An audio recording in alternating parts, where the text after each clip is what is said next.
ಖ್ವಾಜಾ ಗರೀಬ್ ನವಾಜ್ ರಹಮತುಲ್ಲಾಹಿ ತಆಲಾ ಅಲೈಹಿರವರು ಹೇಳುತ್ತಾರೆ, ಯಾವ ವ್ಯಕ್ತಿಯು ತನ್ನಲ್ಲಿ 3 ವಿಷಯಗಳನ್ನು ಹೊಂದಿರುತ್ತಾನೆಯೋ ಅವನು ಅಲ್ಲಾಹನಿಗೆ ಪ್ರಿಯನಾಗುತ್ತಾನೆ.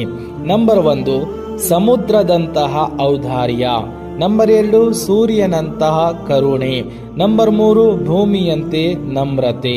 ಈ 3 ವಿಷಯಗಳನ್ನು ಒಬ್ಬ ವ್ಯಕ್ತಿ ಅವನಲ್ಲಿ 3 ವಿಷಯಗಳನ್ನು ಬೆಳೆಸಿಕೊಂಡರೆ ಅಲ್ಲಾಹ್ ಅವನಿಗೆ ಸ್ನೇಹಿತನನ್ನಾಗಿ ಮಾಡಿಕೊಳ್ಳುತ್ತಾನೆ. ಪ್ರಿಯ ಸಹೋದರರೇ, ಖ್ವಾಜಾ ಗರೀಬ್ ನವಾಜ್ ರಹಮತುಲ್ಲಾಹಿ ತಆಲಾ ಅಲೈಹಿರವರ ಉರ್ಸ್ ಬರ್ತಾ ಇದೆ. ಎಲ್ಲರೂ ಇನ್ಶಾ ಅಲ್ಲಾಹ್ ಫಾತಿಹಾ ಮಾಡೋಣ, ಕುರ್ಆನ್ ಓದೋಣ.